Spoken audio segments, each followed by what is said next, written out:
మీ ఏం IT AI job అయితే join next it challenge. Job తెచ్చుకోండి, 5 లక్షలు తీసుకోండి. ఈ సత్యనారాయణపురంలో ఉండగా ఒక సెన్సేషన్లో నాగవైష్ణవి కేసు చేసామండి. నాగవైష్ణవి కేసులో నేనే అయ్యని. సార్ కేసు గురించి చెప్పండి. అది ఏంటంటే నాగవైష్ణవి ఒక చిన్న వాళ్ళ మేనమామ అంటే ఈ ఫాదర్ నాగవైష్ణవి ఫాదరు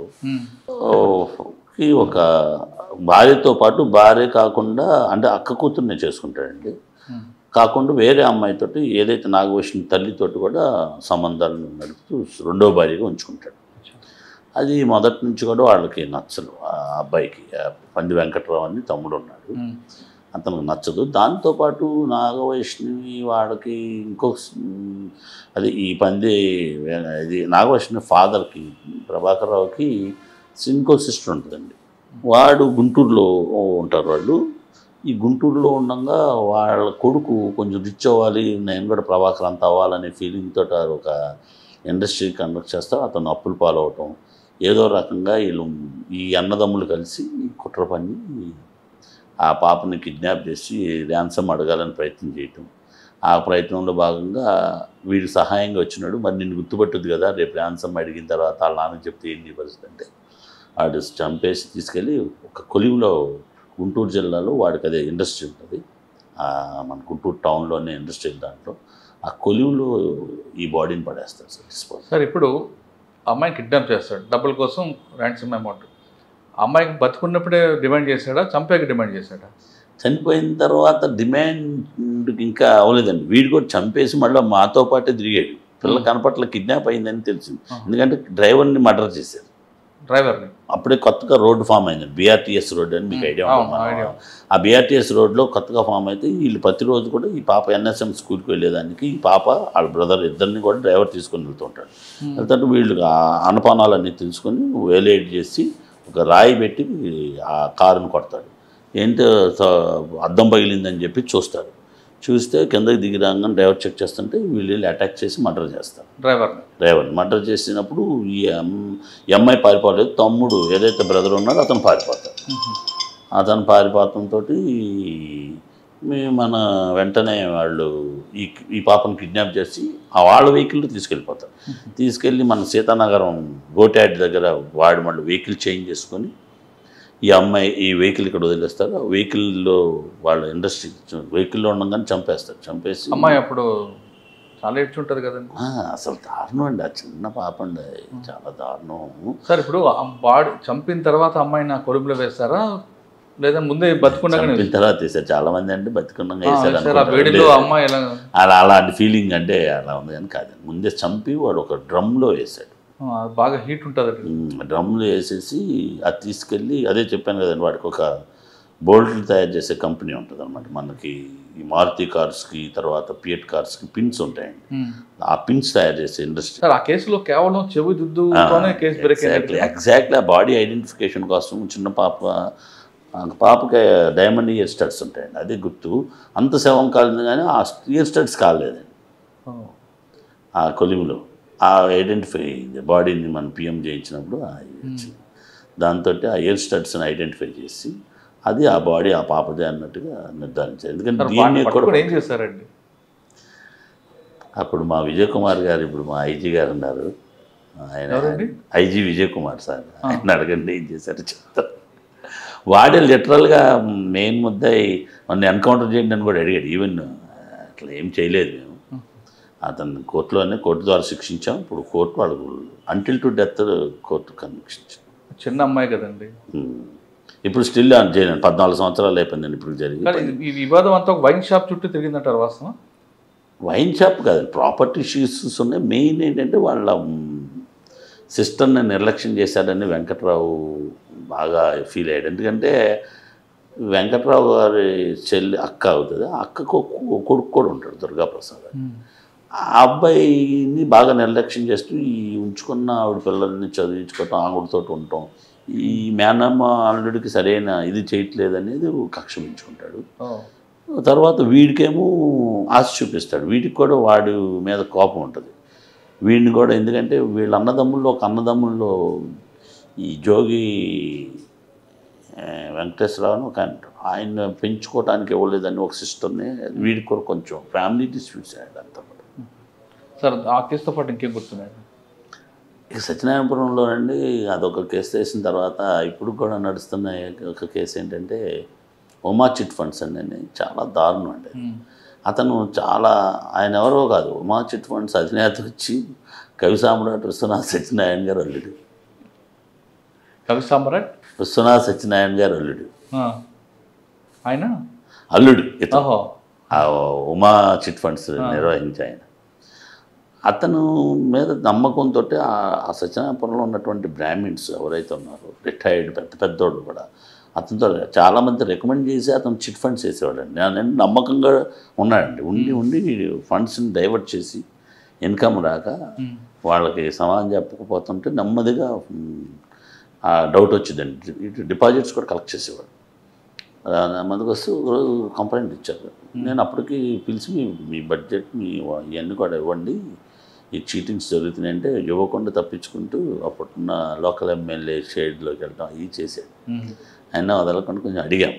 తర్వాత ఒకరోజు ఫైన్ మార్నింగ్ ఒక కంప్లైంట్ ఇచ్చాడు ఒక ఆయన నుంచి. ఇస్తే వెంటనే తీసుకొచ్చి డిమాండ్ చేసి పడేసాం. అంటే అరెస్ట్ చేశారు కానీ రికవర్ అయిందా? రికవరీ అదే సార్. ఇప్పుడు అతని ఆస్తులన్నీ కూడా ఇప్పుడు ఉమా రిసార్ట్స్ అని చెప్పి నందిగా పెట్టాడు. అక్కడ కొన్ని చోట్ల ఆస్తులు ఉన్నాయండి. తర్వాత ఈ దర్యాప్తు ఏం చేశారంటే నేను బాగా మాకు హెవీ బిజీ అయిపోతుంది, అది చాలామంది డిపాజిటర్స్ ఉన్నారని అప్పుడు ఒక టీఎస్పీ గారు నాగేశ్వరరావు గారికి ఇచ్చారు ఇన్వెస్టిగేషన్. వారు చేశారు ఇన్వెస్టిగేషన్. ఓకే, తర్వాత అండి ఇక అక్కడి నుంచి మేము సత్యనారాయణపురం అయిపోయిన తర్వాత గుడివాడ రూరల్కి వచ్చాము. గుడివాడ రూరల్ నుంచి రౌడీజం కనిపించింది అక్కడ. రూరల్లో లేదండి, టౌన్లో ఉంటుంది కానీ రూరల్లో పెద్ద రౌడీ. అక్కడ ఏంటి ఛాలెంజెస్ మెయిన్గా ఏంటంటే అప్పటే conversion of lands to the fish tanks అండి. వాళ్ళ డిస్ప్యూట్లు, ఫిష్ ట్యాంక్ డిస్ప్యూట్స్, లేకపోతే చిల్లరే అండి అన్నీ కూడా పిచ్చి అనమాట. దాంట్లోనే చిన్న పోలీస్ స్టేషన్స్ అవి అన్నీ కూడా మేనేజబుల్ పోలీస్ స్టేషన్స్ అండి. అక్కడ పొలిటికల్ ప్రెజర్ ఉంటుంది వాస్తవం అంటారా? చాలా తప్పండి. అది పొలిటికల్ ప్రెజర్స్ ఏమంటే బ్యాలెన్స్డ్గా ఉంటాయండి. ఎందుకంటే ఎక్కడైనా ఉండేది కామను, అంత పెద్ద ప్రెజర్స్ ఏం లేదు. కానీ క్లబ్బులు నడుస్తుంటాయి, కోడి పందాలు అంటే అది ఒకటండి.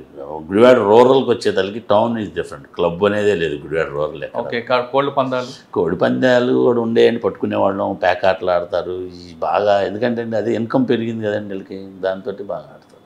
సార్ కోడి పందెం ఆడడం అంటే ట్రెడిషనల్ గేమా, క్రైమ్ వస్తుందా? సార్ కోడి పందెం అని ఆడటం అని జంతువుని నిషేధ చట్టం ప్రకారం 100% నేరం ఇస్తే క్రైమే సార్. ఇన్ని ఊరికినే ఏంటంటే వీళ్ళకి. కానీ కోడి పందెం కాదు, కోడి జోదం అంటారు కొంతమంది, కోడి క్రీడ అంటారు కొంతమంది. ఏదంటారు? కోడి జోదమే అవుతుంది నా దృష్టిలో. కానీ కొంతమంది కోడి క్రీడ అంటారు. కోడి క్రీడ అదే సార్. ఇప్పుడు జంతువులతో మనం ఆడి ఆ వికృత ఆనందం మనం పొందటం కరెక్ట్. అంటే ట్రెడిషనల్ గేమ్ అంటారు కదా. ట్రెడిషనల్ గేమ్ అంటానికి ఎట్లా సార్? ట్రెడిషనల్ ఆ 3 రోజులు ఆడుకుంటే ట్రెడిషనల్ గేమ్. ఏదో ఒక సంక్రాంతికి 3 రోజులు ఆడాడు, దాన్ని ఏదో సరదా 2 కోడి అది కూడా కత్తులు కట్టుకోకుండా ఆడితే మీరు అన్నట్టుగా ట్రెడిషనల్. డిమ్కీ పందాలు అంటారు, అవి ఆడిని ఎవరైనా సంతోషించవచ్చు. ఇది అట్లా కాదు కదా, కత్తులు కట్టుకొని అది కూడా మనం ఏదో వెళ్ళి చూసి మీరు అనే లోపల ఒక 2 నిమిషాలు అటు ఇటు కత్తి దీపలకి కోడి పడిపోయి ఉంటుంది. నీ కళ్ళు 4 సార్లు అడిగితే పిల్లలకి కోడి పడిపోయి ఉంటుంది.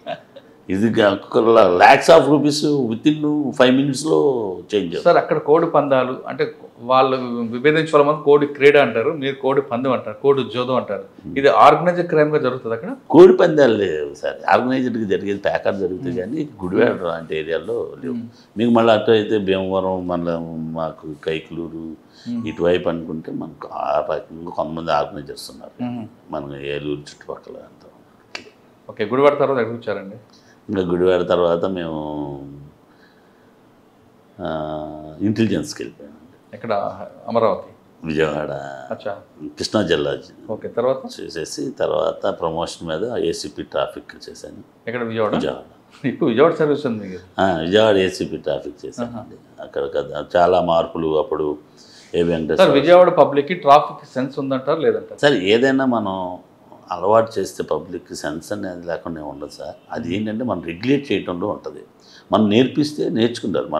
మన ఎన్ఫోర్స్మెంట్ కానీ మనం చేసే విధానాన్ని బట్టి. ఇప్పుడు మీరు పెద్ద పెద్ద సిటీస్లో ఇప్పుడు మనం చెన్నై వెళ్ళాం అనుకోండి, 2 హెల్మెట్ పెట్టుకుని వెళ్తారు. ఎందుకని ఆ ఎన్ఫోర్స్మెంట్ ఆ విధానం ఆ పబ్లిక్ ఎడ్యుకేట్ చేయటం. మనం కొంచెం లీనియన్స్ తీసుకున్నాం అనుకోండి, అంటే ఏరియాని బట్టి ఉన్న ప్రజలను బట్టి కూడా మనం అది దాన్ని బట్టి పోతూ ఉంటుంది. ట్రాఫిక్ మనం అలవాటు చేస్తే ఎవరైనా ఇప్పుడు చిన్న హోమ్ గార్డ్ చేయడం పెడితే ఆపుతారు. అది అట్లా ఆపకుండా వెళ్ళేవాడు ఎవడో ఒక్కడు ఉండొచ్చు, అంతేగాని లేదు అని నేను అనను. అంటే అప్పుడు ఎవరో సిపి గారు ఏబి వెంకటేశ్వర గారు, ఫస్ట్ ఏబి వెంకటేశ్వర గారు సార్, తర్వాత సవాంగ్ సార్ వచ్చారు. సవాంగ్ గారు సార్. ఏబి వెంకటేశ్వర గారు కమిషనర్ ఉన్న టైంలోనే గన్నవరం ఎయిర్పోర్ట్ దగ్గర మర్డర్ అవుతుంది, కాల్పులు. అవును సార్. మీరు ఉన్నారు అప్పుడు? అన్నా అంటే అప్పటికి నేను అప్పటికి రాలేదండి, అప్పటికి నేను ఇంటెలిజెన్స్లో ఉన్నాను. అప్పుడు మళ్ళీ ఇంటెలిజెన్స్ చేశాను నేను. ఇంటెలిజెన్స్ తర్వాత గౌతమ్ సవాంగ్ గారు ఆయన టైంలోనే ట్రాఫిక్ అంటే ఏబి సార్ ఉన్నప్పుడు కొన్ని చాలా వినూత్నమైన పనులు చేశాండి. రియల్గా we work hard for like anything in Vijayawada. చాలామంది తెలియదు. ఇప్పుడు ఏదైతే మనం విజయవాడ నుంచి నున్న వైపు ఉండే ఆ బ్రిడ్జ్ ఉంది, ఆ బ్రిడ్జ్ కన్స్ట్రక్షన్లో సార్ ఏబి గారి పాత్ర గణనీయమైన పాత్ర. ఎందుకంటే అది కన్స్ట్రక్షన్ చేస్తున్నప్పుడు పడిపోయి ఆగిపోయింది. అప్పుడు సిఆర్డిఏ కమిషనర్ గారిని, డిస్ట్రిక్ట్ కలెక్టర్ గారిని, తర్వాత సారు ముగ్గురు, తర్వాత మున్సిపల్ కమిషనర్ నలుగురు ఒక హై పవర్ కమిటీకి ఉండి అక్కడ ఉన్న సమస్యల్ని, అక్కడ ఉన్న రైతులకు రావాల్సిన డబ్బులు ఇప్పించడంలో కానీ, ఆ భూసేకరణ చేయడంలో కానీ, కాంట్రాక్ట్ని పిలిపించి day to day work progress చేయించడంతో ఎప్పుడైతే మనకు రామవరపాడు రింగ్ నుంచి టువర్డ్స్ హైదరాబాద్కి ఆ రూట్ నొన్న వైపు ఆ హెవీ ట్రాఫిక్ డైవర్ట్ చేయడం వల్లండి బెంచ్ సర్కిల్ మీద విపరీతంగా పడిపోయింది సార్. అప్పుడే క్యాపిటల్గా ఏర్పడటం మనకి ట్రాఫిక్ ఎంత పెరిగిందంటే అండి డబుల్ ట్రిబుల్ వాల్యూమ్ అయిపోయిందండి విజయవాడకి. ఎందుకంటే ఒక పక్కన వివిఐపి మూమెంట్ అండి, ముఖ్యమంత్రి గారు ప్రతిరోజు ఎయిర్పోర్ట్కి వెళ్ళటంతో పాటు ముఖ్యమంత్రి గారు హైదరాబాద్ నుంచి అక్కడ కొన్ని రోజులు పరిపాలన చేయడం కానీ, ఇవన్నీ నేపథ్యంలో ఆ ట్రాఫిక్ని రెగ్యులేట్ చేయడం అనేది అసలు కత్తిమీద సాంలా చేసామండి. ఆల్మోస్ట్ మా కానిస్టేబుల్ హోంగార్డ్ స్థాయి నుంచి అప్ టు ఏడీసీపీ స్థాయి వరకు, అప్పుడు ఏడీసీపీ నాగరాజ్ సార్ మేము అందరం కూడా రోజుకి 18 hours అట్లా పనిచేయాల్సి వచ్చేది.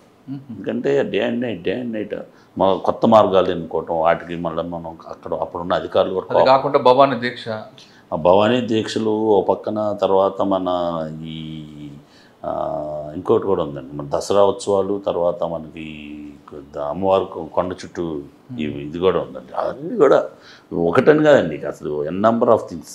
ఒక పక్కన మహానాడులు జరుగుతాయి. అది ఎందుకంటే క్యాపిటల్కి వేరే ఆ దేశాల నుంచి వచ్చేవాళ్ళు అండి మనకి. వాళ్ళందరూ విఐపి మూమెంట్స్ నుంచి జాగ్రత్త చేసుకోవటం, అధికారులు వెళ్ళటం, అనధికారులు వెళ్ళటం, చాలా మంత్రులు, మినిస్టర్లు, అన్ని కాన్వాయిలు.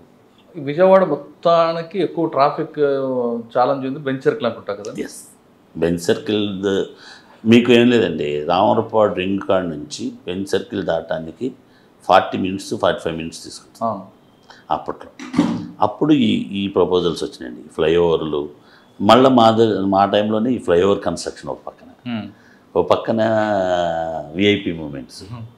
అసలు కంటి మీద కొనుక్కుండేది కదండి. తర్వాత మేము ఆల్టర్నేటివ్ రోడ్స్ తయారు చేయించడం. ఇప్పుడు మీరు నోవాటల్ నుంచి వస్తే రైట్ సైడ్ ఒక ఆల్టర్నేటివ్ రోడ్డు కనుకుంటాం. అవన్నీ మా హాయంలోనే ప్రపోజల్స్ పెట్టి అప్పుడున్న కమిషనర్ గారు వాళ్ళు ప్రత్యేకంగా శ్రద్ధ తీసుకున్నారండి. వీరపాండ్యన్ గారు కానీ, తర్వాత వచ్చినటువంటి ఇంకొక ఆఫీసర్ కూడా చాలా they are taking very care. అచ్చా సార్, విజయవాడ తర్వాత ఎక్కడికి వచ్చారు ఏసీపీ? విజయవాడ అయిన తర్వాత మళ్ళీ మేము ఇంకా అక్కడి నుంచి ఇంటెలిజెన్స్లో ఒక 4 months చేసాము. ఆ ఎఫెక్ట్ తోటి లాస్ట్ 5 years అంతా కూడా ఖాళీగా ఉండి అటు చిత్తూరు డిటీసీ, నాకు అర్థమైంది, చిత్తూరు డిటీసీకి వెళ్ళిపోయాము. చిత్తూరు డీసీపీగా, డిటీసీ డిస్ట్రిక్ట్ ట్రైనింగ్. ఓకే, అక్కడ వర్క్ చేసి మళ్ళీ అంటే పార్టీ ముద్ర వేసుకొని అటు వెళ్ళారు. అట్లా వేసారు కానీ మాకేముంటుంది సార్, ఉద్యోగం